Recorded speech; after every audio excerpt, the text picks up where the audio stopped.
Aloha! Aloha, My name is Kristara Lakshmi-Detten, and I'm Michael Ditton. and we are Infinite, Activation, coming to you from. San Diego, California. Today we have a very exciting topic which we would like to discuss with you and also invite you to think along. But before we go there, I want to also share one other funny story with you. So I actually learned again a new word, and I still till this day I can't remember the word, but I remember what Michael said about that, how to describe that word. And the way he said was, it's a pig which has a lipstick on. So what's the word? I was talking about tacky. Yeah. Yeah, and you said, well, what's that? And I said, it's kind of like putting lipstick on a pig. Yeah. And it's really like I got that image, like a lipstick on a pig, like really funny. So Yeah.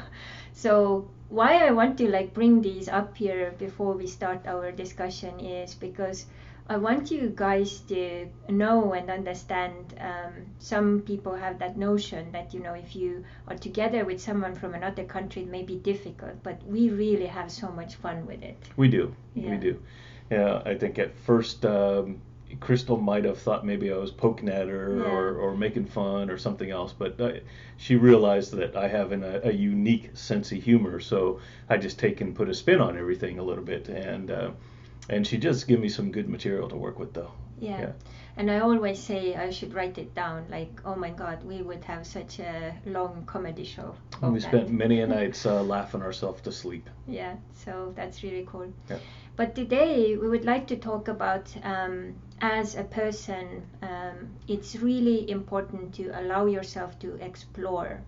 And this is something what psychologists actually they recommend, when you are in that teenage time, like from 10 till like 15 to 16, to really explore yourself, go out there, figure out who you are, who you're not, what works, what doesn't work. But so many people, they grow up without that possibility, and what happens then is you basically maybe start to build your life as a cookie cutter from what your parents did or what your society is doing, and you're not really giving yourself the time or asking the questions like, why am I here, what am I doing, and why am I doing it? So we really encourage each one of you to really take that time to explore who you are. Yeah. I've had something most recently happen where something from my past that I've enjoyed and appreciated, and that Real estate. I have ventured off into again, and I'm really, enthused and excited about it.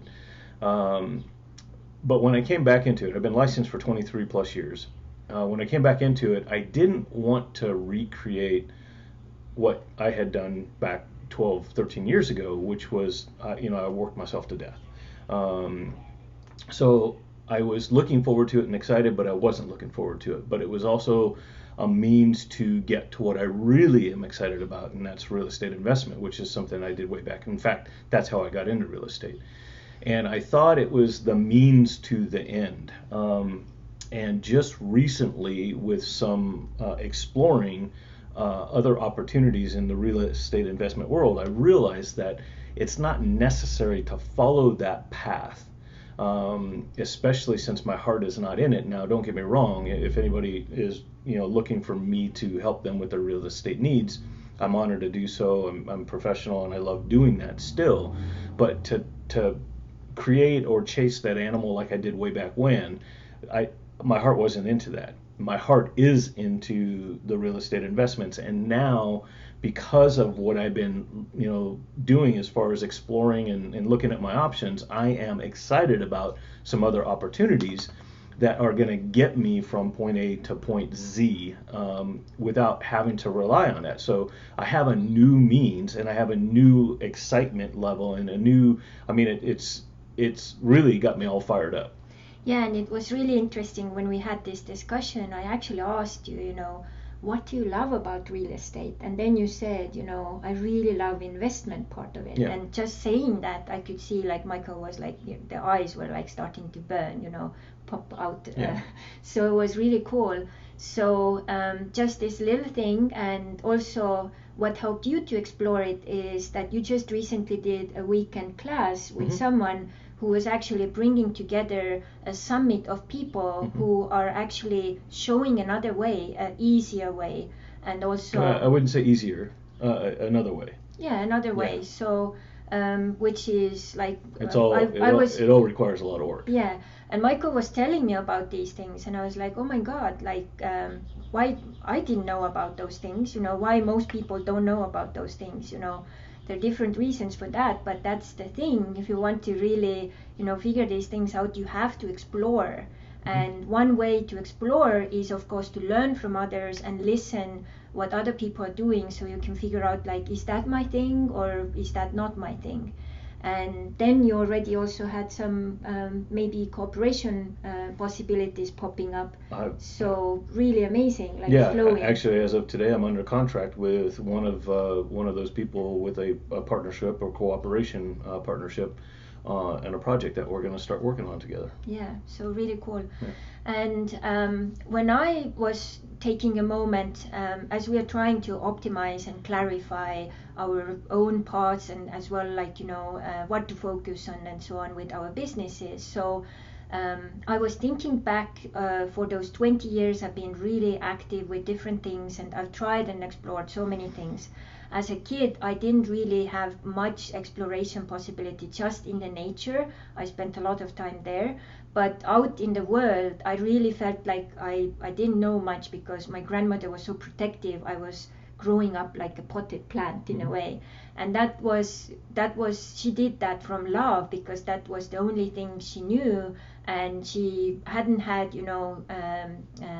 daughters before, so we were adopted by her. So she was trying to really save us from lots of trouble and so on. And I'm really, really grateful. But as I got out of that home, I started to really discover, like, oh my God, like this thing, ending up, working in a radio station and having my own talk show, and, writing, and so excited about people and people's stories and so on. And then one thing led to another, anthropology and filmmaking and energy work and so on. And then now, when I took a moment and I was asking myself, like, okay, so what's like the red thread throughout all these 20 years, wherever I've been traveling or living and so on? And the number one thing which came, of course, was the energy work. And it's so simple, it's so exciting, and it's just my thing. And I've never really also acknowledged myself maybe fully that I'm an expert on that field, and I really, understand how these things kind of work and how they don't work and so on. And it's also like that moment to like really sink into that, like, I am an expert on this field, and I should also, act like one, and also share my knowledge as one. And as I start to do that, then everything gets more empowered, because then people also feel and connect with that level. So another thing which we were kind of, we are exploring, our super niche together with Infinite Activation. So we started off with just kind of, trying this and that, and then narrowing it down to entrepreneurs. And just recently we got to the combination of words like divine entrepreneurship. And what came to us with that was, someone who is understanding that, we are not here just to make money and profit. That's of course a nice side effect with things, and helps you to grow and, explore more. But those people who are starting entrepreneurship now, or have been doing it, but are doing it also from the love and service, and how can we help those people? So when I was like looking into this deeper, I felt really better alignment and connection with this kind of concept. But then there is a question, like we will ask you as well, like, how is it you define divine. For many people, maybe it's too religious or too whatever it is. Like divine entrepreneurship, is that a thing? Is that like exciting thing? And I think what's happening all around the world right now is people are waking up also because of Corona now to realizing that we are here and we have a purpose and service we are supposed to share. And this is why it's also, I think it's like rising up kind of a different kind of business from the heart. Yeah, and in anything we teach, whether it's entrepreneurs or not, it all comes back to the same thing, and that's that it's from the heart. And of course, taking care of you too. Taking care of you is like the first step, because you can't take care of others if you can't take care of you. So the relationship with yourself, the relationship with others, you obviously have to have some type of life purpose, life mission. So I mean, we work with a lot of clients that are entrepreneurs, but we also work with clients that aren't. But we really are feeling the true divine entrepreneurship because that's how we like to practice. And we know that anybody that practices anything in life, whether it's entrepreneurship or just good business, if they practice true from the heart, not only are they going to be rewarded, but everybody around them is going to be rewarded. You can really feel it. It's a different quality to it, and also the way people are acting. So the old way was very much connected to the ego and creating things for the sake of things sometimes, and just chasing the numbers and so on. And I think the coronavirus has really taught us all that we have to regroup and we have to reinvent ourselves in so many ways. And one of the first steps we recommend, and I think many of you have also figured out, is to start from that self-care.